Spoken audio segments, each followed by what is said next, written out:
Good evening, one and all. Welcome to the Unbundled Series 2020. It's fabulous to see so many of you joining us today. So first and foremost, thank you so much for joining in this initiative. I'll do a quick introduction of what this series is, give an introduction of the objectives of the series, the host organizations, and then we'll take the conversation forward.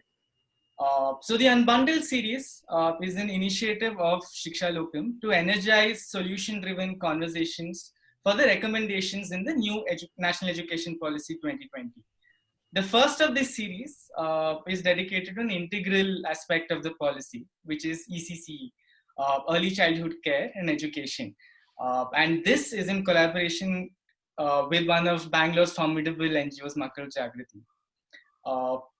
Just to give an overview of what the series is going to look like. So this is a three-part series, which will look into three key objectives. One, understand the science behind ECCE, its relevance and its importance, which is today's session. Two, explore best practices in ECCE and deep dwell into implications of the recommendations in the National Education Policy 2020. And third, build solutions to address these implementation challenges as a collective. I will also like to introduce the two host organizations of today.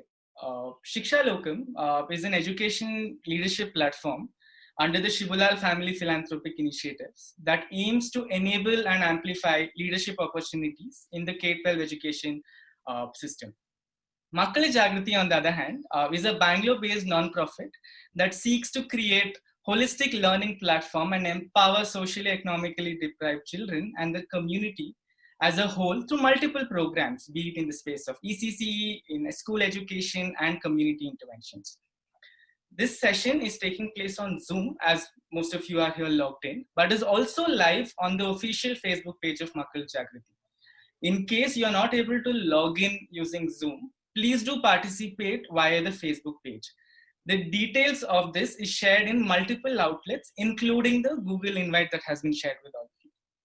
We have attendees from all across the country joining us today from different walks of life, which is one of the most exciting factors for us. We have CSOs working in the field. We have CSOs who are keen to explore the aspect of ECCE. We have academicians, we have students, and we have fellows from different fellowship programs. With this, I formally welcome you all to session 1 of the Unbundled Series 2020 ECCE. I request Sunaina to take the session forward from here. Thank you so much, Neeraj. Hi, everyone. I'm Sunaina from Makkal Jagriti, and it is my pleasure and honor to be with all of you here. I just remembered my teammate Anthony had said a couple of years ago, you know, there are no conversations around ECCE. Maybe we should make Amitabh Bachchan do a campaign on ECCE, and then, you know, there'll be a lot of buzz around it. But I'm happy that finally there are a lot of conversations on ECCE with or without Amitabh Bachchan. We don't have Amitabh Bachchan today. He may not be the best person for this session, but we have two very illustrious personalities, both whom myself and Makkal Jagriti draws a lot of inspiration from. And it's my pleasure to welcome both of them here. I'd first like to welcome Dr. Shekhar Seshadri, a very well-known name, not just in Bangalore, Karnataka, but across the country. Doctor is a senior professor at the NIMHANS Child and Adolescent Psychiatry Department. But he's also been the go-to person for many, many things, be it child protection, be it mental health, be it life skills trainings or experiential learning. And most recently, we were very happy to hear that he's also leading the national initiative and resources for child protection, mental health, and psychosocial care, which is a project of NIMHANS in association with the Women and Child Department. And we really truly honored and privileged to have you with us. Thank you so much, Doctor, for joining us. Along with Dr. Shekhar Seshadri, another very inspiring person we have with us, Chitranjan Kaul, who is the director of Center for Learning Resources. Center for Learning Resources, or CLR, many of you know, has been one of the pioneering organizations in building capacities, especially leadership capacities in the public education system, be it Anganwadis or the primary schools. And they're especially really amazing in the ECC space and when it comes to parenting. I remember I myself was drawn to ECC when I'd heard Chittaranjan speak at one such conference, which used to, of course, happen in the physical spaces and in physical presence. And, we took away as an organization a lot of learning from that. And I feel really elated to have you with us, Chittaranjan. Thank you so much for joining us. At this point, I'd also like to share with everyone, unfortunately, Uma Mahadevan, who was supposed to be with us as a panelist today, is unable to make it due to a personal emergency. She is again another very inspiring person, so passionate about Anganwadis and so passionate about children and early childhood especially. We would have loved to have her for this session, but hopefully sometime in the future we will bring her for a session. But we feel that both the panelists we have so much to share that we are happy that we get more time to hear their thoughts in this session. So the way we've planned this session is really, we had a lot of questions coming in from the participants and from our own team. So we've put together a bunch of themes and topics and questions for both of you. But before we go into that, we thought we could start with an opening remark from you. ECC is, such an important topic of discussion, and it has come more into light these days, but it has always been important. A statement in the recent, the new national education policy that really struck a chord with me and made me go, wow, that's true, was it said, ECC will be the most powerful equalizer, and this is the first time I'm reading it this way. So I thought I'd like both of you to share your opening remarks to set the context for this session. We could start with any of you. Chittaranjan? You're on mute, sir. Well, thank you very much for all your very kind words. I think it's a pleasure to be here. And like you, I also feel somewhat deprived that Umaji is not here today. It would have been very nice to have her here, but another time perhaps. As far as ECC is concerned, I think we've seen it as our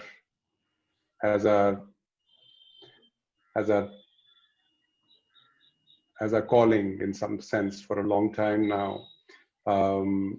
Not simply because it is, and I'm sure that we'll talk a great deal about why it's important and how it shapes the lives of human beings at early days and forms the foundations of what people will grow up into, but also because, as Sunaina, you were saying, it's the great equalizer is a good way to put it. But I prefer to actually think of it as it's the great enhancer. I think in many ways I often say when I meet with people that what our society will look like in 20, 30 or 40 years time is being decided in the Anganwadis of this country, the 15 lakh Anganwadis that we have today at this time.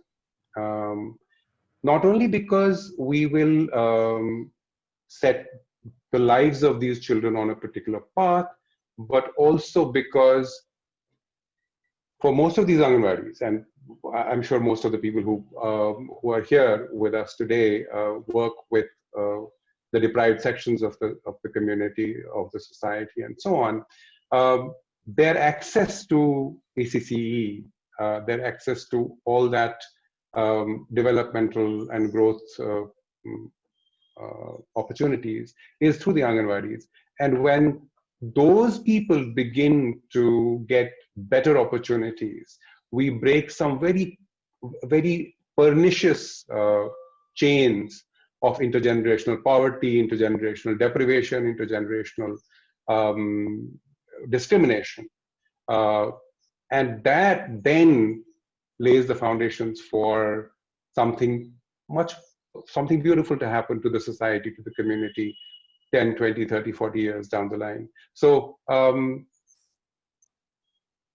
as a society, as a community, if there was one thing I think that it would make sense for us to commit ourselves to and give our resources to, I would say that's the early childhood care development education. Wow. I think that's a very powerful thing you said, CK. If there is one thing we would, or we should divert our resources, ECC, that would be such a, game changer, I could say. Dr. Sheshadri, what would you like to say? Again, I would like to echo the points that Kaul Sahib made just now, that we miss Uma Mahadevan, particularly because when she was Principal Secretary in the Department of Women and Child Development, Government of Karnataka, we had the honor and the privilege to execute a very large project in the state of Karnataka, but which expanded to the rest of the country and indeed to the rest of South Asia. And the 0 to 6 age group, the Anganwadis, were a particular source of concern and interest to us. Today, Sunaina, I don't know whether to start with NEP or to start with COVID or to start with child development and the structure of the brain. But let me just say that, when I was looking at NEP 2020 in early childhood education and what they call learning in the formative years, and what they say about developing curiosity or arts and craft and music or relationship with nature and in colors and shapes, and working together with other kids with play-based and discovery-based learning, and the whole emphasis on emotional development. We are at a very interesting time because NEP 2020 has come smack in the middle of COVID. And what have children lost in the COVID? There's been loss of routine, there is loss of structure, there is loss of predictability, there is loss of learning opportunities and loss of social spaces and loss of peer interaction and loss of play. And when I look at it in terms of these losses, I'm reminded of what, Mark Twain said, that in the eternal laws of proportionality, the loss of a doll for a child and the loss of a crown for a king are events of the same weight. Yes. And that's what I would like to start with, to table the discussion going ahead of just how important 0 to 6 is. And how we're going to negotiate this delicate balance between the peri and the post-COVID era and the opportunities that NEP 2020 has provided to revitalize the thinking on 0 to 6 based on the remarkable work that the ICDA system, which is the world's largest welfare scheme, has done. And the kind of work that Kaul Sahib and his agency have done so evocatively, and the kind of preoccupations and concerns that Makkal Jagriti on one hand and Shiksha Lokam on the other hand have to really take this matter forward. So those are some of my starting thoughts, and I think going ahead we will build on this in the time that we have today. Yeah, absolutely. Thank you so much, Doctor. We really I think this conversation is getting started and we're really excited to see what plays, and I'm sure we're going to take away a lot from today. Before we go into further conversations, CLR has made this very beautiful video that talks about the sensitive periods or the early childhood period as we know it, and we thought it's a very comprehensive understanding of what this age is all about and why it's so important. So I'll just play that video, and then Dr. Sheshadri, I'd like to come back to you and invite your comments on it. I'll just play the video.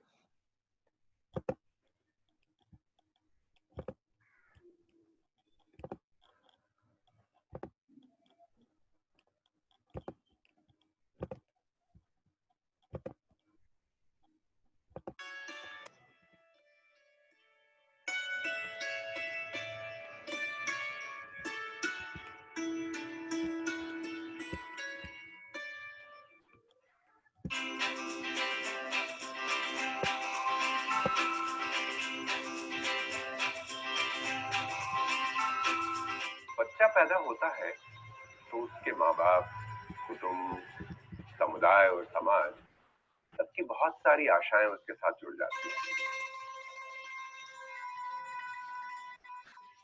स्वस्थ होगा, लंबी आयु जिएगा, एक अच्छा बेटा, भाई, पिता, पति, दोस्त, सहकर्मी, मार्गदर्शक बनेगा, समाज को सुंदर और सुलझा हुआ बनाने में हाथ बटाएगा, होशियार, बुद्धिमान और ज्ञानी माना जाएगा, खुद भी सफल होगा, औरों को भी सफल बना सकेगा। हम सबकी अपने बच्चों से इस तरह की आकांक्षाएं होती ही हैं।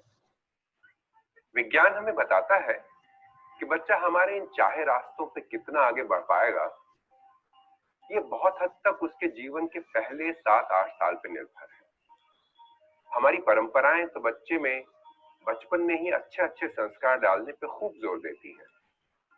अब विज्ञान भी ये कहने लगा है कि जिस बच्चे को 6 मास की उम्र में बहुत सारा दुलार, प्यार भरा स्पर्श और सुरक्षा का आभास नहीं मिलता, वो 25 साल की उम्र में किसी को प्यार देने में कठिनाई महसूस करता है। जिसे 2 साल की उम्र में और बच्चों के साथ मिलने खेलने का अवसर नहीं मिलता, उसे 40 साल की उम्र में औरों के साथ मिलकर काम करने में मुश्किल होती है।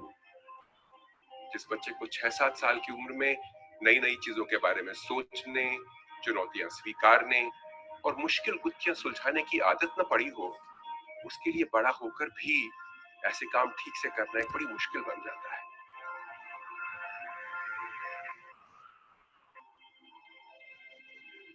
ऐसा क्यों होता है, इसकी बड़ी रोचक कहानी है।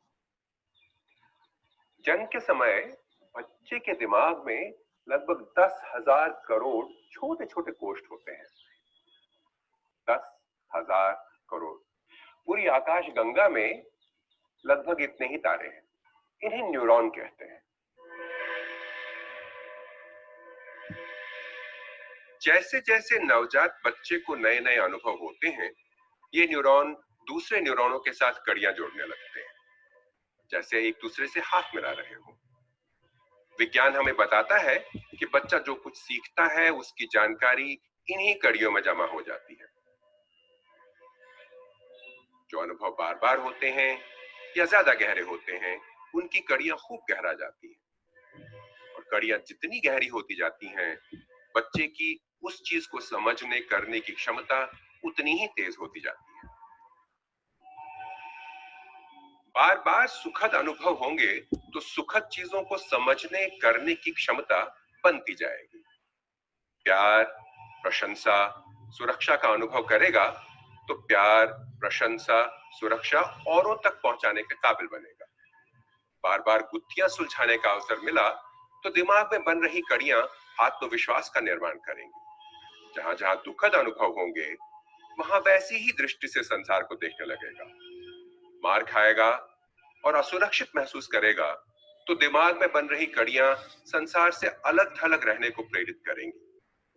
अगर बड़ों से ज्यादातर गुस्सा ही देखा है तो गुस्सा करने की क्षमता भी बन सकती है और भाग जाने की प्रवृत्ति भी। और अगर अनुभव हुए ही नहीं तो कुछ सोचने, समझने, करने की शक्ति भी बहुत कमजोर, बहुत क्षीण होगी। ऐसे बच्चों में बड़े होकर आत्मविश्वास की भारी कमी हो तो क्या आश्चर्य हो सकता है। इसे एक और तरह से समझ सकते हैं।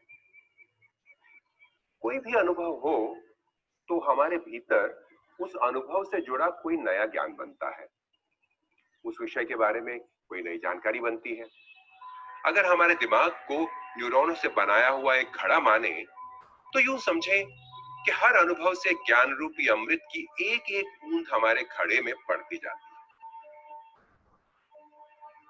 जैसे जैसे घड़ा भरता जाता है, हमारे ज्ञान का भंडार और विकसित होता है। हमारे पास संसार की गुत्थियों को सुलझाने की, सोचने समझने की, कुछ कर दिखाने की शक्तियों को बढ़ावा मिलता है। और ये बात हम सब पे लागू होती है, छोटा बड़ा, अमीर गरीब, आदमी औरत, सबके ज्ञान में नए नए अनुभवों से थोड़ी थोड़ी वृद्धि होती ही रहती है। और 6-7 साल के बच्चों के साथ एक और अनोखी बात होती है, अनुभवों से उनके घड़े में भी वैसे ही ज्ञान की बूंदें पड़ती हैं। फर्क ये है कि उनका घड़ा बहुत लचीला होता है। ज्ञान की बूंदें पड़ने से घड़ा भरता तो है ही, बड़ा भी होता जाता है। जितनी आयु कम है, उतना ही घड़ा लचीला है। 2 साल की आयु में एक बूंद पड़ने से जितना फैलता है, 6 साल में उससे काफी कम फैलता है, और 10 साल में तो बहुत ही कम। छोटी उम्र में बहुत सारे सुखद अनुभव हुए तो घड़ा खूब फैलता है। बच्चे में बहुत सा ज्ञान बटोरने का सामर्थ्य बनता है। फिर जैसे जैसे बड़ा होता जाएगा, नए नए अनुभव ये विशाल घड़ा भरते जाएंगे। ज्ञान खूब बढ़ेगा, क्षमताएं खूब निखरेंगी, खुद सफल होगा, औरों को सफल बना पाएगा। छोटी उम्र में सही अनुभव नहीं मिले तो घड़ा छोटा रह जाए। बड़ी उम्र में नए नए अनुभवों से ज्ञान तो बढ़ेगा, पर घड़े में कुल कितना ज्ञान समा सकता है, इसका फैसला तो हो चुका। ये बच्चा आगे बढ़कर अपने और अपने कुटुंब, समाज और देश के लिए कितना हितकर बन सकेगा, इस सामर्थ्य का फैसला हो चुका। न्यूरॉनों के बीच की ये घड़ा बनाने वाली कड़ियां दिमाग के अलग अलग हिस्सों में अलग अलग उम्र में बनती गहराती हैं। जैसे भाषा समझने बोलने की कड़ियां यूं तो जन्म से ही शुरू हो जाती हैं, लेकिन 5-6 महीने की उम्र में इनमें खूब तेजी आ जाती है। 3-4 साल की उम्र तक ये यूं ही बड़ी तेजी से बनती रहती हैं और फिर धीरे धीरे कम होती जाती है। ऐसा होने के कारण बच्चे की भाषा सीखने, समझने, बोलने की शक्ति इसी समय में सबसे आसानी से बन सकती है। बाद में नहीं होगा ऐसा नहीं है, पर पहले से काफी ज्यादा परिश्रम की जरूरत पड़ेगी। और इसलिए जिन बच्चों को इस उम्र में भाषा के अनुभव मिलेंगे, उनका भाषा विकास औरों के मुकाबले में काफी अच्छा होगा। यूं कहें कि भाषा से जुड़े अनुभवों के लिए इस उम्र में बच्चे की ग्रहणशीलता बहुत ज्यादा है। तो थोड़े से परिश्रम से भाषा सीखने की क्षमता का बहुत सा निर्माण हो जाता है। अलग अलग क्षमताओं के विकास के लिए यूं ही अलग अलग उम्र ज्यादा ग्रहणशील होती है। सुनने देखने की क्षमताएं पहले साल भर में बहुत तेजी से बढ़ती है और उसके बाद बहुत धीरे धीरे। इस उम्र में बच्चे को इन क्षमताओं को बढ़ाने के पर्याप्त अनुभव न मिले तो बड़े होकर काफी कमियां रह जाएंगी। यूं ही बच्चे के जीवन में भावनाओं को समझने, व्यवस्थित करने और प्रभावी ढंग से काम में लाने की क्षमता पहले 3 साल में अच्छे अनुभवों से खूब बढ़ सकती है। अच्छी बुरी आदतें सीखने की क्षमता की नींव भी लगभग इसी उम्र में पड़ जाती है।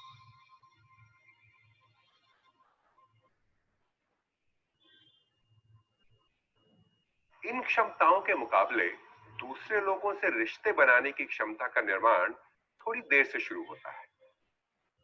2-2.5 साल की उम्र से 6-7 साल की उम्र तक जिन बच्चों को और बच्चों और बड़ों का प्यार भरा सहवास मिलता है, उनके रिश्ते बनाने की, औरों से मिलकर काम करने की, लोगों को मार्गदर्शन देने की क्षमताओं की नींव खूब मजबूत होती है। बुद्धि के इस्तेमाल से बच्चा संसार के बारे में सोचता है, अलग अलग धारणाएं बनाता है, मुश्किलों को सुलझाने के गुर ढूंढता है। इन क्षमताओं की नींव 3 से 7-8 साल तक बनती है। इस उम्र में इन क्षमताओं के विकास के अनुभव मिले तो खूब ग्रहणशील होगा, खूब बुद्धि का विकास होगा, खूब आगे जाकर नई नई चीजें सीख पाएगा। इन सब क्षमताओं के विकास की इन प्रक्रियाओं को एक साथ देखें तो ये साफ हो जाता है कि अलग अलग क्षमताएं बनने की भले अलग अलग समय सारणी हो, पर हर उम्र में कई सारी क्षमताओं का विकास होता रहता है। इसलिए ये जरूरी है कि बच्चों को मिलने वाले अनुभव अनेक तरह के विकासों में हाथ बटाते रहें। बच्चों के पूर्ण विकास के लिए उनके आसपास की दुनिया ही काफी है। इसके लिए बहुत से पैसों, किसी खास भवन, किसी विशेष तरह के खिलौनों की जरूरत नहीं पड़ती। घर, आंगनवाड़ी के आसपास आसानी से मिलने वाले अनुभव उनके लिए खूब सिखाने का काम करते हैं। बच्चे अपने आसपास की चीजों को खिलौनों का रूप देते हैं, आसपास के बच्चों से, आसपास के बड़ों से प्यार से मिलते जुलते, खेलते कूदते हैं, अपनी राह में आई अड़चनों को दूर करते हैं, झगड़े निपटाते हैं, तो खूब विकास होता है। छोटी उम्र में बच्चों की ग्रहणशीलता पर आज ये चर्चा की, तो आशा है कि आप उनके विकास की प्रक्रिया को और अच्छी तरह समझकर उसे खूब बढ़ावा देंगे। आपका मार्ग खूब प्रशस्त हो।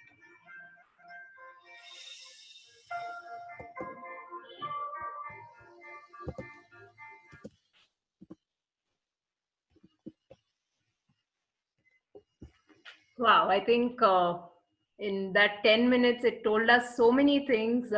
Really, a very comprehensive video film put together by CLR and I think with CK leading from the front.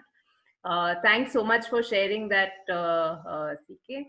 I think it spoke about so many things about the importance of providing holistic experiences in the early years, about the lasting impact it would have. You know, what you do at 2 years, how it has an impact on you when you're at 40, and how these years are essentially the foundational years for every aspect of development. I'd like to invite Dr. Sheshadri here because you're the neuroscience expert. We've heard, what CK had to say about this. But also, I understand a lot of our audience may not, be so comfortable with Hindi. So apologize for those who are not, so comfortable with the language. But we thought it's an important video to be shown. Dr. Shekhar Sheshadri, may I invite you to share, what is it that's happening in these early years, especially from the neuroscience perspective, that makes it so critical and so important for anybody? You're on mute, Doctor. Yeah. It would make sense for me actually to take off from this marvelous little video that Kaul has shown and take elements of that to bridge any translation gap and use that to really speak about the whole neuroscience. See, if you remember Kaul Saab in his mellifluous baritone, when he started by talking about when children are born, parents have certain expectations and aspirations, of them. That now there are two issues that he highlighted here. One is the fact that almost 90% of brain development occurs by the time a child is 3 years of age, which means the entire cytoarchitecture of the brain is completed by the age of 3, and then it starts to slow down. That so, and in fact, brain development starts even before birth, which is why the whole issue of maternal nutrition and immunization and how therefore the ICDS program is structured around enhancing the cytoarchitecture and brain development, so beautifully explained in Kaul Saab's video, as the neuronal, axonal, and dendritic arborization. How the root of a tree, goes into 2 and then 4 and 8 and 16 and 32 and 64 and 1 and 128 and how the connections of those, and that's where knowledge is really stored. So then somebody asks the question, you mean 10% of our pathetic adulthood, our pathetic as adulthood is only 10% of brain development? Yes, it is. But that 10% is also because of the impact of the kind of issues that Kaul Saab spoke about. Now pay attention to what the video said. It spoke about developmental needs and the impact it has not just on brain development, but also those processes of brain development that contribute to various developmental domains: physical, speech and language, social, emotional, and cognitive. Take a perfectly healthy child, put the child in a jungle. The child will have good nutrition, but nobody will speak and play to the child. That child will not learn language. Take a perfectly healthy child, vision, hearing, everything okay, just put a bandage in the child's eyes, take it out after 2 years. The child has no visual representation of the world. Safdar Hazmi, the famous theater activist in Delhi, once said, the limit of your capacity is the limit of your experience. The Ghada example that Kaul Saab gave. One last thought before we invite Kaul Saab to. Children's developmental needs are at a critical age. Nutrition, security, safety, love, encouragement, opportunity, and so on and so forth. And look at how the video shows the impact on what happens in childhood into adulthood. We call these as adult outcomes of early childhood deprivation or pathways to vulnerability. Let's say a child's love needs are not met with for whatever reason. There is parental discord, mother has depression, there is a theme of alcoholism, there's frequent separation. If a child's love needs are not met with for whatever reason, this child grows up into an adult who wants love, who craves for love, who demands love, who does not recognize love when it is given, who is skeptical and dismissive of love, or who becomes an excessive giver of love.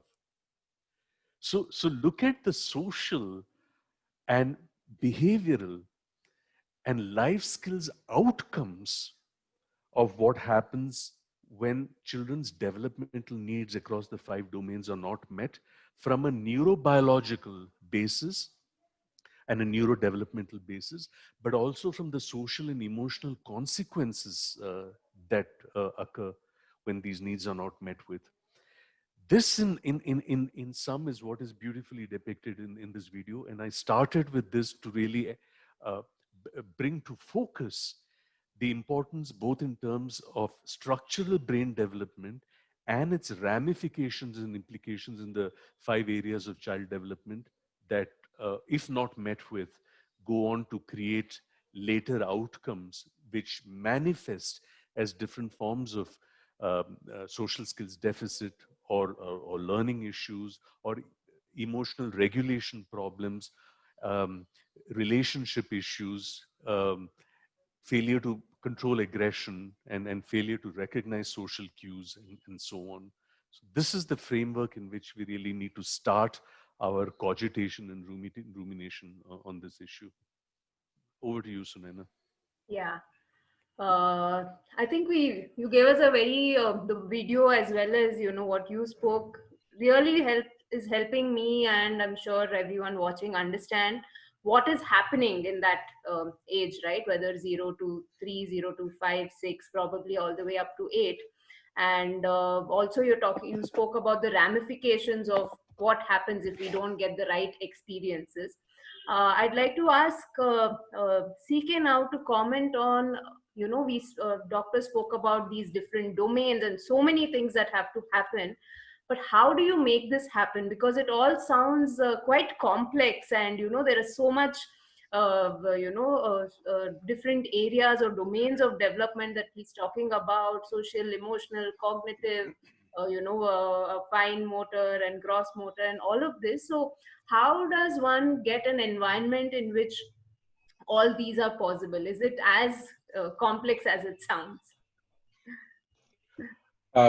Yes, I think that's often a question, and especially I think the focus on ECCE that has accompanied the adoption of the policy 6-7 years ago has been very welcome, but has also led to this question among people. There is does everyone need a PhD in child development to be able to hug a child, for instance? I mean, is that where this is going? And I think it's very, very, very helpful to think about. I mean, we've thought about it a great deal. We worried about it a great deal. We worried about the questions of how do, so parents, for instance, they look after children naturally, right? And it's important that they not get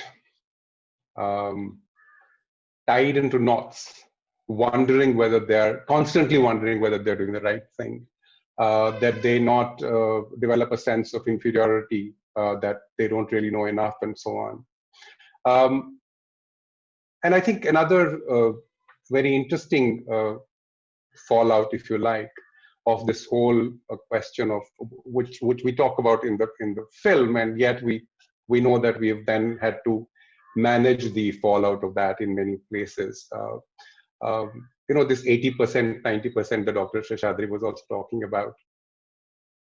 So the first question that I have encountered many, many times is, this can't be right. I mean, I am constantly learning. Even I have a 40-year-old sitting in front of me, or a 30-year-old sitting in front of me, saying, you can't be serious about this. I mean, I know how much I have learned in the last 8-10 years. I've learned calculus, and I've become a doctor, or I am a IAS officer, and so on. All this happened after I was 6. So how can you say that 90% all done by the time you're 6 years old? So I think we've had to talk about that quite a lot, and I think it's important for all of us who engage with people, parents and others who look after children, to make it clear that it's foundations is one thing and the building is another. The building will get done. It'll get done later, and it can be large, or it can be small, or it can be it can be a grand cathedral, or it can be a small hut, or whatever. It can be all kinds of things. But what you can build is dependent on the foundations that have been laid right in the beginning. And so, to that extent, we all often say, you're not a doctor at the age of 6. But whether you will ever be capable of becoming a doctor may have been kind of more or less little bit decided by the time you're 6. You might not be a lover of languages or arts at 6 in the same way that you are when you are 35 years old. But whether you will go there or not in your adulthood is probably decided to a very significant extent by what inputs you had up to 7 or 8 years of age, and therefore what foundations have been laid for you at that time, and so on, so on, so on. So all kinds of, I mean, we talk about people becoming doctors and collectors and musicians and artists and so on and so forth, and all of them trace their beginnings to the inputs, to the experiences that children have had in these early years, and to that extent, foundational. It's really, I mean, I think NEP now talks about foundational stage, and it really is foundational. It is the time when foundations are formed, and that then leads to the complex question that you talked about. Big thing now. So, does it mean basically that we are all fundamentally incapable of doing this at the time? And I think children are naturally wired to learn. The important thing that parents and other caregivers, whether it's the community or Anganwadi workers or whoever else comes in contact with them, can do is to provide an environment in which that learning process is not impeded, is not artificially stopped, right? And to us, it seemed that really the parents' role, the what they can do, what they can provide. And when I say parents, I always mean the larger caregiver community, because that really, as someone said, it takes a village to raise a child, and that's really true. That larger community, what can it provide? And we came up with this simple sounding, and we hope it is simple sounding and easy to understand, because it's been our hope and our mission in some sense to say, let's demystify ECCE. Let us make it so that it is accessible to most people rather than turn it into a PhD thesis. So we said there are really just three things that if you do, it'll be all right. Things will become all right. You don't have to worry about what the child is learning, because she'll learn. Touch, talk, play. Just do that. Provide an environment in which the child receives a whole lot of loving touch. You know, a hug, a holding of hand, a walking together, and so on and so forth. Just touch. Talk. We know about the 30 million word gap between the affluent and less privileged communities, and that gap really just keeps on growing eventually. And so conversations can be a great builder, not only of relationships between the adults and the children, and between children themselves, and so on and so forth. They're also the basis for development of language, which itself is the basis for development of a cultural construct for the child, an understanding of the nature of their connections. They can be the basis for a great deal of cognitive development, brain development of various kinds for the child. So talk is just extraordinary. And Indians are blessed in many ways that they are so dramatically multilingual across a whole range of communities, not everywhere, but quite a lot. And that's an extraordinary piece of an impetus for extraordinary level of cognitive development for the child. So talk, just talk about, and when we say talk, we do mean expressive talk. Often talk in many places is do this, don't do that, get up, stop, go away, etc., etc. That is supposed to be all the talk that a child needs. That's really not true. For a child, the idea that she can talk about what she's feeling, and she can listen to others communicate to her what they believe, think, feel, etc., etc., is an extraordinary opportunity. So talk is the second piece. And play. You don't have to do anything. Children will make a castle out of blocks. They'll make a aeroplane out of a piece of wood. They'll do all sorts of things.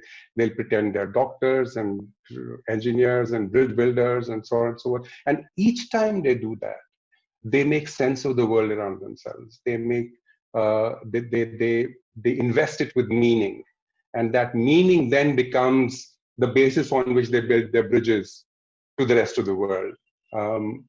Extraordinary contribution to the not only the brain development, which is what we've been talking about, but the reason I'm saying this, of course, brain development is everything, but often when people think about brain development, they think this means the ability to do maths or the ability to pass examinations, etc. I don't mean only that, though there is that. Play creates that. But I mean the ability to form relationships, the ability to empathize, the ability to connect with other people, the ability to work together with other people, and so on. All of this. Play is extraordinarily powerful. And you don't have to actually, you just have to leave the child to be able to play. They will play. If you can find a little time and spend 10 minutes or 15 minutes or 20 minutes or 30 minutes with the child playing, that's wonderful. But not because without you, she would not be able to play, but because it makes a relationship sense for her that you're playing with her. But creating an environment for children where touch, talk, play comes naturally on an ongoing basis, without any impediments, without any difficulties. I really believe that is all you need for the first 6 years. They are not doing calculus. They're not doing aerospace engineering at this time. And so, if we can do that, I think we'll be fine.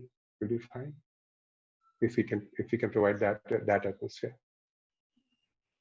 I think you've truly demystified, early learning for us, that you really don't need fancy material spaces or anything. It's just about uh, touch, talk, and play, very simply and very nicely put.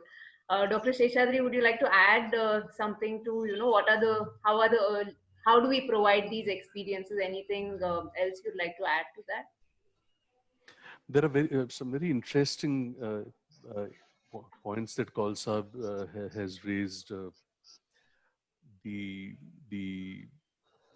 issue of, between process and content, the kind of knowledge we gain at the age of 20, 30, and 40 is a lot of content, that is added to. But as the late Frank Zappa, rock musician, says, information is not knowledge, knowledge is not wisdom, wisdom is not truth, truth is not love. Of course, he goes on to say love is music. But in the context of what Kaul Saab mentioned, let us not tie ourselves into knot with numbers and percentages like 90 and 10. The truth is very simple. As these are not my words, but someone said, fish swim, birds fly, children play. Absolutely. It's as simple as that. And Wow. as Kaul Saab pointed out, I mean, even a discarded toffee wrapper is a plaything for a child, because it has texture, it has sound, and it takes flight if you drop it in the wind. And so how children use materials. And so if you look at all the systems of education, right from the whole play with materials, from the Montessori system, or if you look at the more anthroposophic practices that from Rudolf Steiner, and nature, music, art, movement, and how that makes a difference in the way that children's coordination, their hand functions, the connectedness, and how therefore relationship building and socialization processes through play. And that's really the difference between a processed play and an unprocessed play. We have a lot of situations where, young couple gone off to Dubai, the father's away most of the day. The young mother is told, don't go out, it may not be safe. Forget about leaving the country. This is the first time she's out of her village. And here is a kid who is 6 months old, and she's silent, she's petrified, some connection with the family. The kid is in front of the TV. It's not processed. And they come back a year later and someone makes a diagnosis of autism, because the child has not had language stimulation and social stimulation, no peer group, no play. So that's the kind of impact that lack of stimulation has on. And so how stimulation is important, and how processing of stimulation is important, and how both stimulation and processing needs to occur in a social context, because learning is social. The presence of the facilitator, the parents, the teachers. And so it's a very simple issue of predominantly using the medium of play, and of material, and of creativity, to basically have those neurons fire. And then when you give it a social construct and a structure, all these pretend games, कि चल पापा को phone करते, उससे पूछो पापा खाना खा लिया, so you're creating the whole script and the dialogic sense of what relationship means, or कब घर आओगे, मेरे लिए ice cream jarur leke aana, and so how needs and relationships and emotions and sensations and tastes and smells and sounds are, are brought alive. That and I'm suddenly reminded of what Nietzsche said many years ago, about art. And he said art exists so that you do not die of reality. Yes. So that's really the power of art and play, and how it is important in the early years that to keep that going. That there is only one issue that I wanted to mention, not as a counterpoint to what we have discussed so far, but just as something to think about for those of us who work in the area of early childhood care and education, which is the role of early or adverse childhood experiences and childhood trauma, and what that does to child development.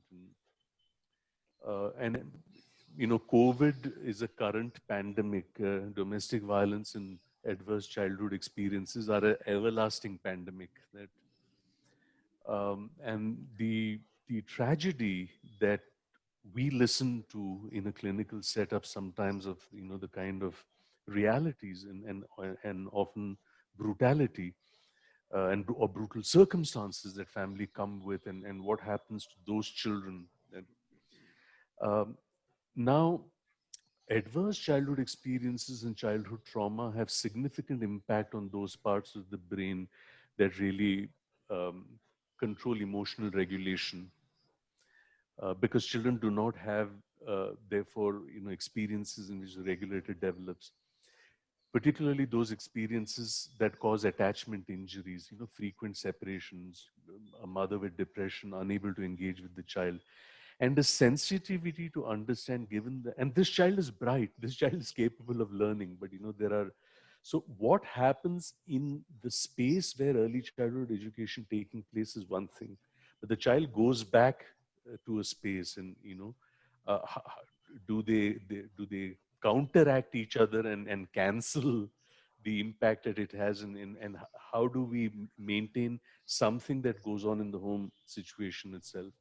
The other issue that I want to bring to notice is children with mild disability, not moderate, severe, profound, because those kids may never reach a school space, but kids who are very mild in the kind of problems that they have, mild left-right disorientation, mild clumsiness, and many of these kids, as Khalsa was pointing out, many of them actually are so intelligent that they complete their MBBS and become doctors and write prescriptions that nobody can read, except for the pharmacist. Now, they don't write badly deliberately. They cannot write. It's a writing disability because, because there was this issue in. So, how sensitive are our service providers in early ECCE spaces to recognize uh, children with mild disability, and also to recognize children who come from vulnerable backgrounds, and therefore provide an emotionally corrective, playful, joyous atmosphere, so that it counteracts the kind of reality that the children come from. So this is an NEP 2020 emphasizes quite significantly, and I think I see questions already coming in on chat, and I'd just like to take the one point that Ms. Shikha Agarwal has made in terms of interventions for children who parents are going through separation, at a critical age, very young age, 1, 2, and 4, so that their development growth does not get negatively impacted.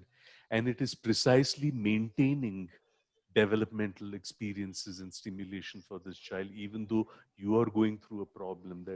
But if a lot of time and preoccupation is around resolving parental conflict, and the amount of time the child has is compromised or is negatively affected, that so how do you keep alive play? How do you keep alive stimulation and exploration by this child of all sensations and parameters in the environment, so that despite the separation process that the parents are going, the child's development is not affected. That, and even if it means, 1 hour of play or 2 hours of play, instead of it following completely flat because there's so much of stuff going on. I think what you're sharing also, answers the question somebody else has asked about how does a child cope with two very different environments where, the school environment is offering probably a positive reinforcement, whereas at home the child is, experiencing something negative. It could be abuse, it could be neglect. So you're saying at least let us give what the school or the, learning space can offer. Is that Yes, Sunana, I mean, this may correct? not be that relevant. It is relevant in ECCE because, people may argue that does a 2-year-old have a memory? Does a 4-year-old have a memory? And it's an interesting exercise. If I were to ask each of you, Kaul Saab, Sunaina, Neeraj, what is the earliest memory you have? How far back, and is it confirmed? Have you confirmed that it truly happened? You'd be surprised. I mean, I remember stuff that happened at 2.5. I'm 64 this year, and I've confirmed it happened. And this is not because I have a remarkable memory or anything like that. It's just that it's something that happened very often, or it happened once, but it was unforgettable. Which is why, how do you create memories for children?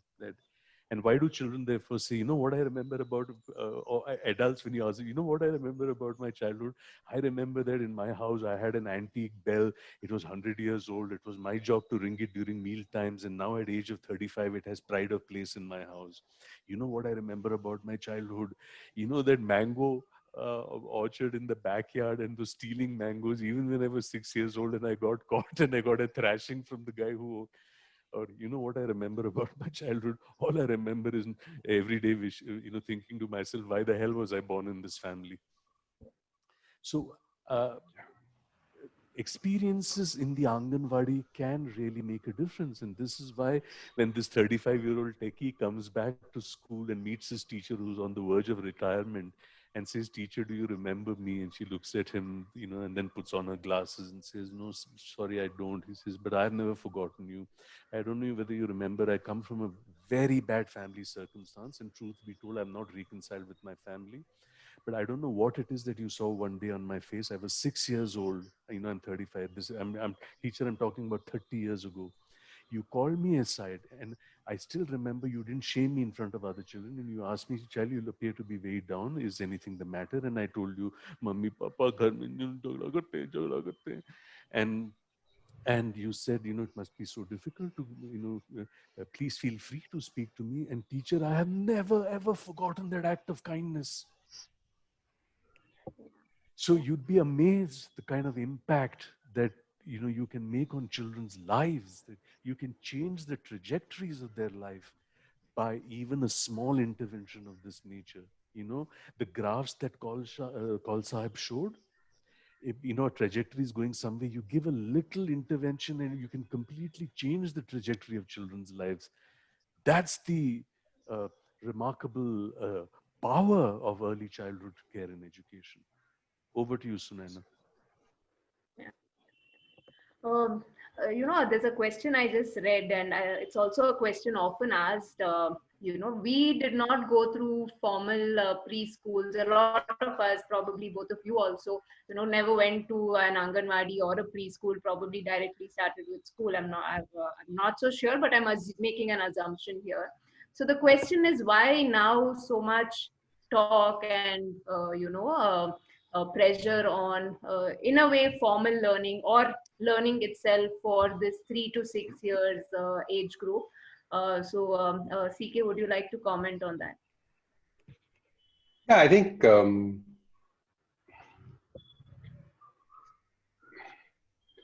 the first thing really we should go back to that whole story that really what children need is touch, talk, play for this period. And why has this whole question of early childhood care, development, education, etc., assumed such significant importance, not just in India, but elsewhere?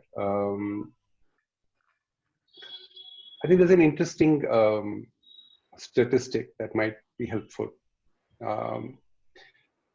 I think if I remember right, in the 1982 census of India, 1981 or 82, 48% of India's population lived in what were then classified as nuclear families.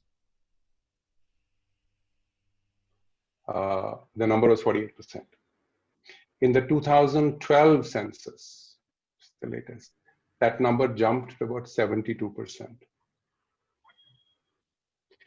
So in the space of one generation, 30 years, we saw a 50% increase in the number of unitary families, the number of families which live just the parents, young parents, and the child.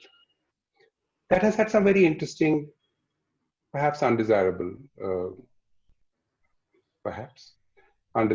effects. One, it has led to the loss of the matrix of care that was available to a child from not just one but several caregivers. We've been creating a series of small talks about parents' education and so on. One of them is called Bada Kutum Sukhi Kutum. And we talk about how the presence of a number of different caregivers simply acts as different types of inputs for the child.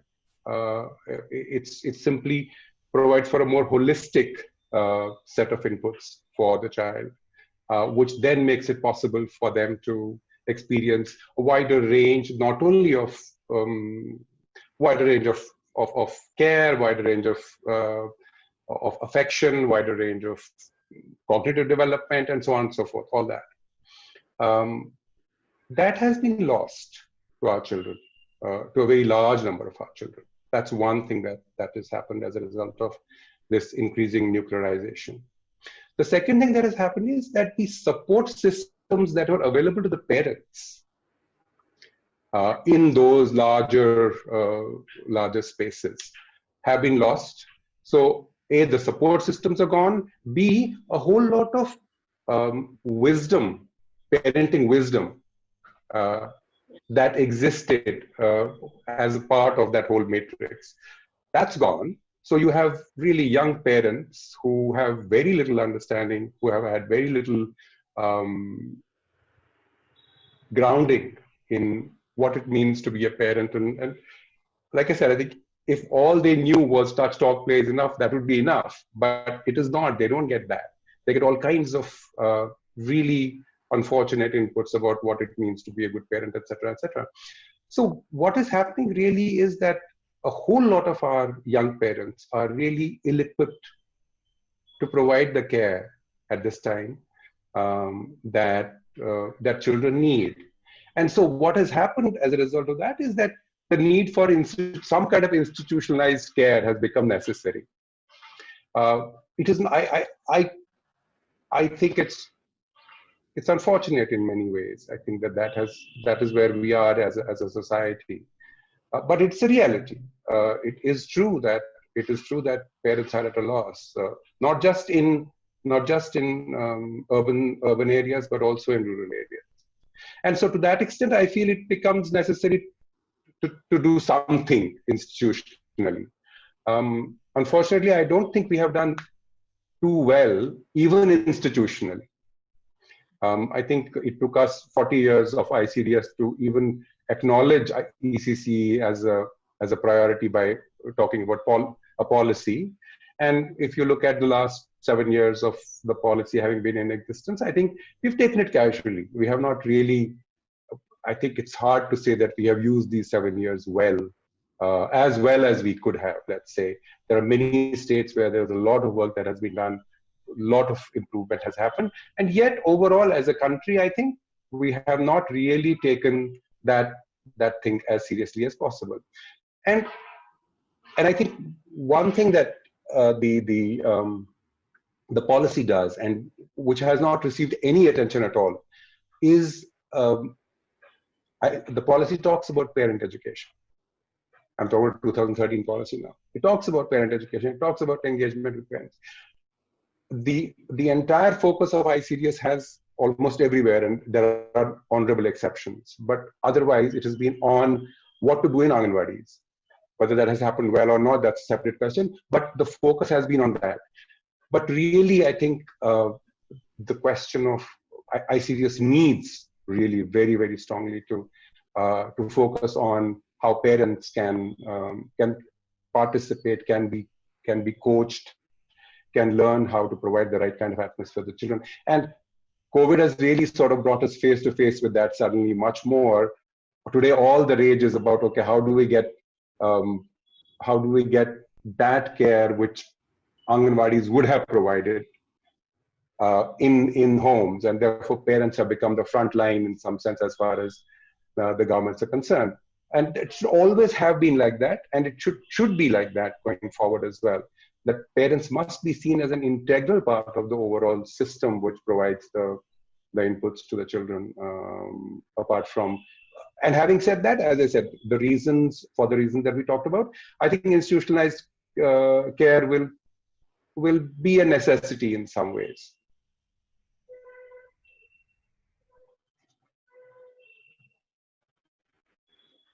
I think you touched upon a very important priority of ICDS, right? While probably when it came to health or nutrition or immunization, all of them much better for it being such a large scheme. But if you look at the Anganwadi worker, she hardly receives training in ECC. She does not, there is no monitoring of ECC as such. Nobody is asking her, "Aaj kya kiya bachon ke saath?" You're only asking, "What did you, how much rice you gave or how much dal you gave?" So what would it take with DS and with the Anganwadi? So what would it take to really make ECC a priority for the ICDS for the education aspect? I'm sure Kaul Sahab would have a lot to say because of the very nature of the organization that he works in. I mean, I'm in a mainstream health facility, but I just want to make one point on this, Sunaina, and I would request Kaul Sahab to elaborate on this, and also see whether it can be linked with a lot of questions that have come, from Mohan Singh Rawat and from Makal Jagriti itself about the whole economic divide. Which 0 to 6 group of children are we speaking about? And ICDS and Anganwadi is really catering to a certain socio-economic segment. And so are there going to be compromises and obstacles to the actual delivery of care there? Now, one of the things that we found, and I hope that with NEP 2020 and the way in which it could perhaps revitalize at least the ICDS scheme, and this is why I wish Uma ma'am had been here because of a lot of work that she'd done when she was the principal secretary at DWCD in the government of Karnataka.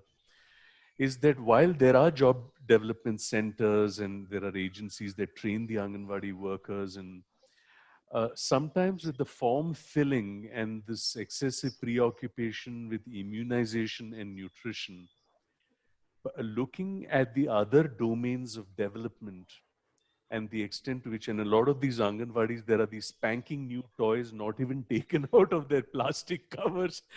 Toot jayega ye, are tootne do yaar. Let them break that. So, how much is material used and what happens is, see, one of the things is hand functions are so central to many of the things that we do, that, and hands have, you can sense texture and temperature, and you can lift and you can press and you can push and you can pull and squeeze and twist and throw, and the hands have. And if in an Anganwadi or in an ICD's hand functions are not focused on, a child comes at age 6 to preschool, doesn't have readiness skills. And that's where learning problems start. And then, there is this whole emphasis on performance, and then rejection and criticism, and self-esteem goes down, and the parents smack the kid for saying you're not doing well. And you see how a whole drama plays itself out merely because readiness skills were not focused on that. So this is one thing we need to keep in mind. And, and again, coming back to the very point that Kaul Sahib made, it's very simple. Let's not get into complex. It's very simple hand function. Just use that. Do stuff with the hand. Do all kinds of stuff. That's all is required. And then how you develop the readiness skills. And this is just for writing. Similarly for other skills. Yeah. So over to you, Kaul Sahib. And Kaul Sahib also requests that many people are raising this issue of the economic divide. Of people coming from underprivileged circumstances. They're online learning. They don't have smartphones. They find it difficult for 3 meals. And how do we really negotiate this? That from your vast experience. So quickly, I think let me take Dr. Seshadri's second question first. This whole question of digital divide, etc., etc.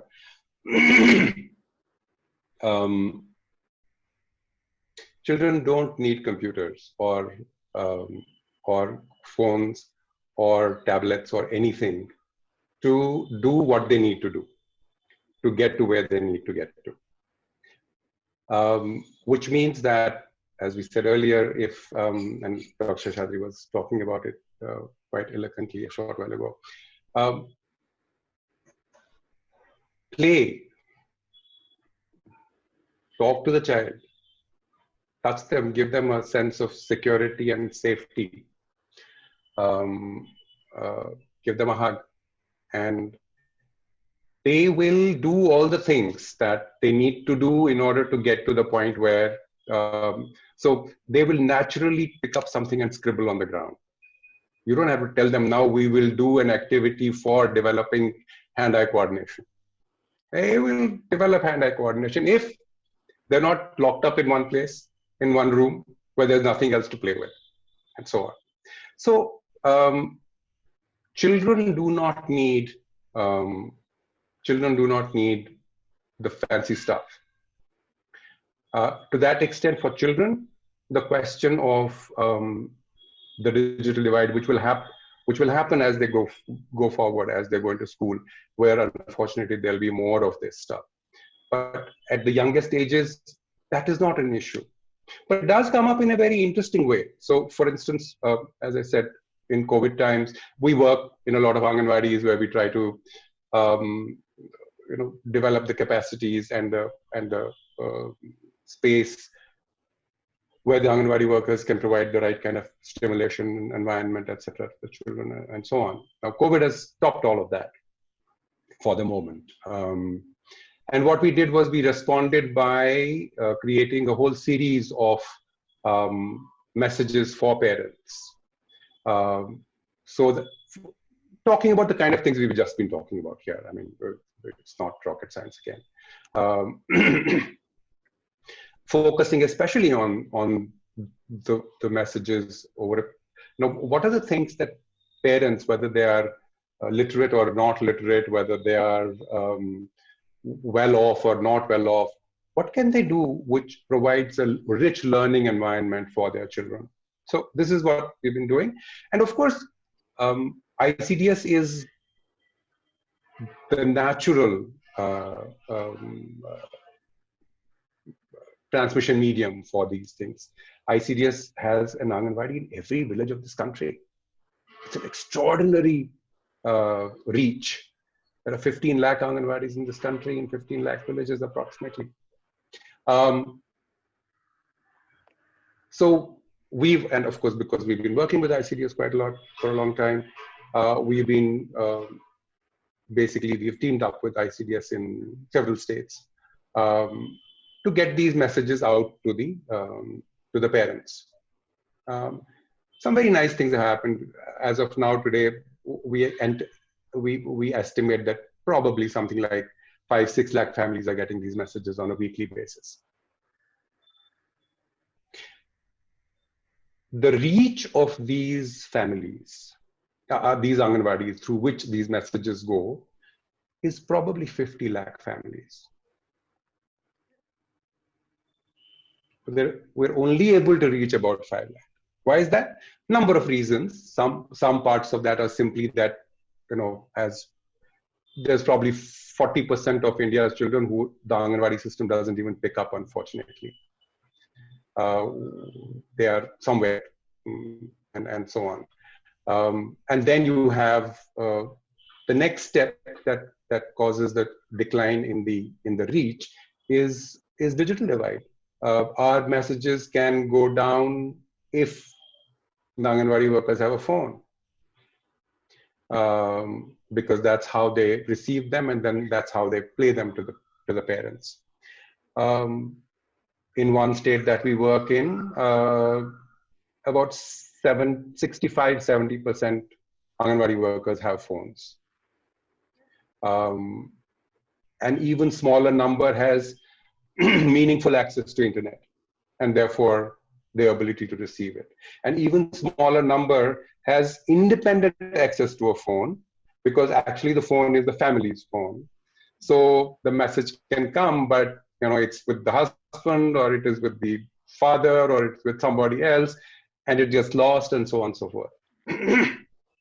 So we experience digital divide in that way. For instance, we experienced that we could have reached twice as many people, perhaps, if that hadn't been there.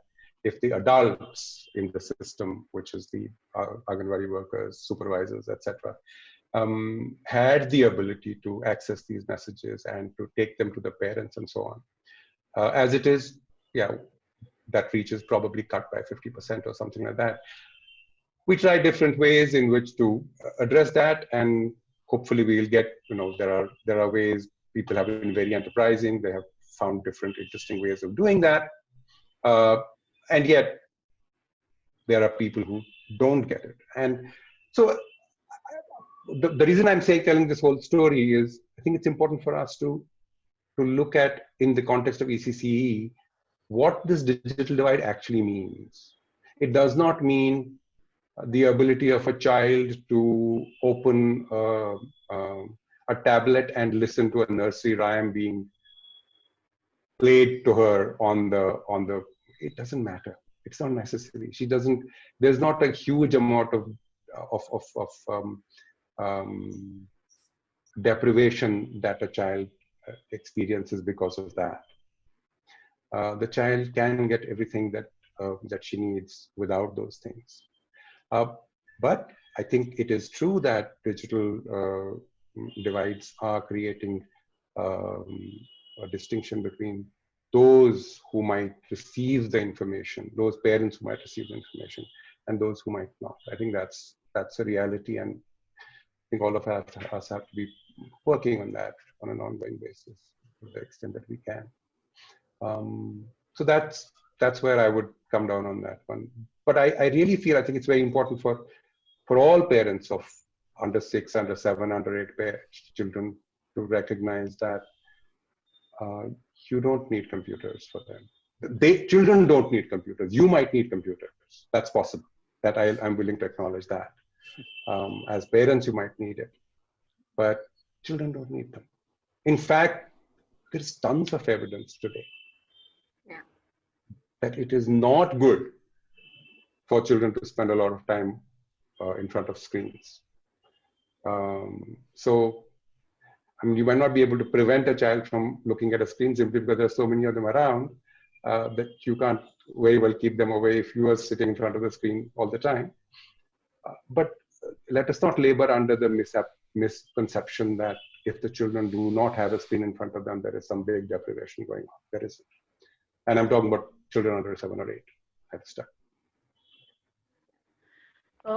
So actually, what I asked you earlier, that's kind of linked with what Neeraj wants to ask you. We're kind of running out of time. I did not expect when I look at the time that it would be 6:25 already.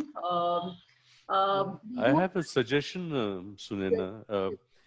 One of the things that you could do is when you start the next session talking about experiences from the field and the third one on ideating, the next session could start with a summary of the 15 odd points and comments that have been made on chat, and I can summarize them for you very quickly.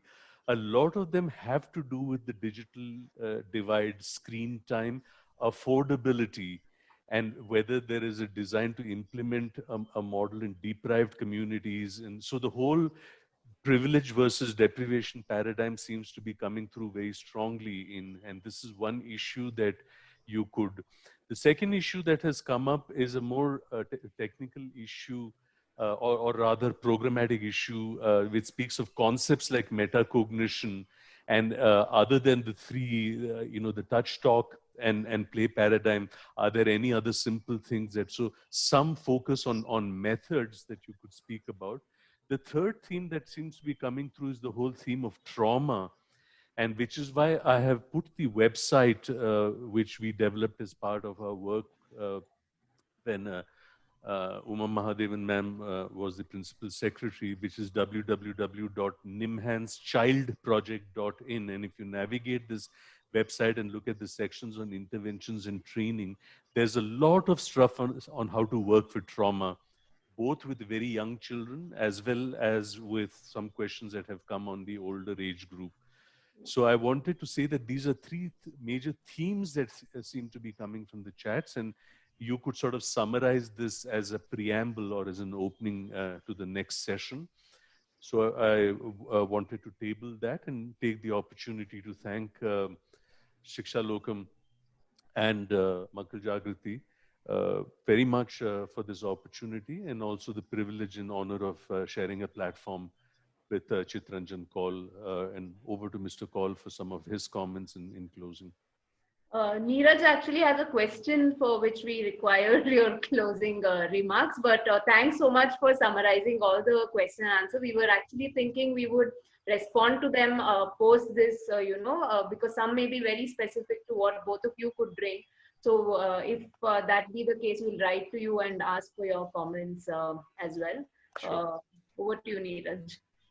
Thank you so much, Sunaina. I think Dr. Seshadri said definitely. I think you made our job a little easier by elaborating on how to answer these very specific questions. So thank you so much for that. I think just one question that's in our minds, and I think everyone really is looking forward to hearing both of you is, given the conversation that we've had about ECC and the National Education Policy, what do you see the future? And how do you see this really going forward? I think that's something that we all want to take forward in the next the conversations as well. I think as closing thoughts and closing remarks, we would love to hear what are you envisioning the ECC and National Education Policy really going forward. Kaul sir? आप नहीं बोलेंगे? Would you like to take? मेरा तो मामला बहुत ही सरल है. I want to come back to what Sunaina said. We have started this national initiative and integrated resource for child protection, mental health, and psychosocial care. We had completed last year a small project, but a very deep one on Anganwadis and child protection, and to look at how child protection issues actually impact on education and development of children. So our focus, Neeraj, will be to, when I looked at NEP 2020, I'm amazed at the extent of focus it has on mental health and emotional well-being. And as someone, as WHO said, there is no health without mental health.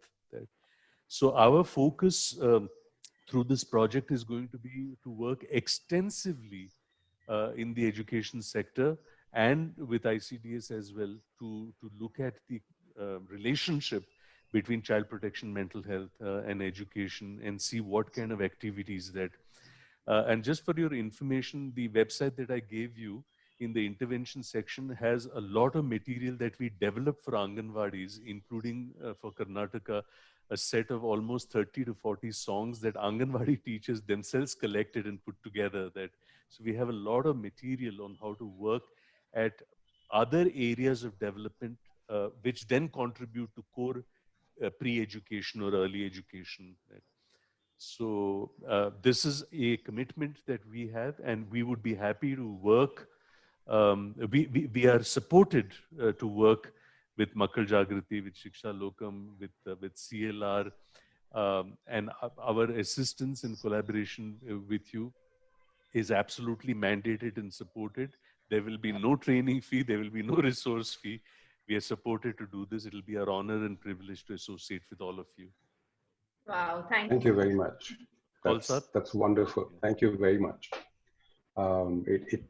It really makes a difference to the kind of work that we can do, and thank you very much for making that offer. I think to respond to Neeraj's question, I think I see two key issues going forward on NEP. I think it's a document with a great deal of heart. It has some very it says all the right things. It has very good sentiments. If you go into it, you see everything you'd like to see there. I think there are, unfortunately, I think we have seen in India very good policies and very, very, very poor implementation, which then leads essentially to not very much happening on the ground. And I think NEP is a sufficiently complex document in terms of what it sets out to do, in terms of how much it sets out to do and how much it hopes to do, that attention to implementation is absolutely critical. Without that, not very much will happen, especially in the area of early childhood, where we now have a really complex process, which is that 4 ministries must work together. I mean, usually one ministry finds it difficult to work with itself. So to have 4 ministries work together across different states, especially also because these are going to be state level, et cetera, it's a very complex process. And I think that we must worry, and I think the government must worry as well with us, that the complexity of implementation is not sufficiently provided for. And I think the biggest challenge in that sense I see in the implementation of the policy and of reaching meaningful outcomes over a reasonably short period of time, not 3 generations, is the leadership quality in the implementing places, implementing structures, the ministries, the departments, and so on and so forth. We've over the last 8 or 10 years, we've really dedicated ourselves to trying to help to work with governments to develop leadership qualities, leadership skills among people who provide leadership to these departments. I think that will remain, in my opinion, the most critical input, which has not been talked about at all, unfortunately, in the NEP. It seems to have been taken for granted that it is there. The fact is that it is not. And to that extent, I think that's one important area of concern going forward. The second, as we talked about earlier, is the whole question of parent coaching and education.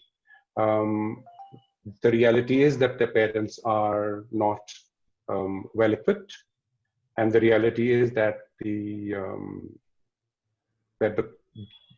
that reaching resources to them, which would make them better equipped to work with their children, to provide the right kind of atmosphere to the children, that has not happened. It is not very difficult.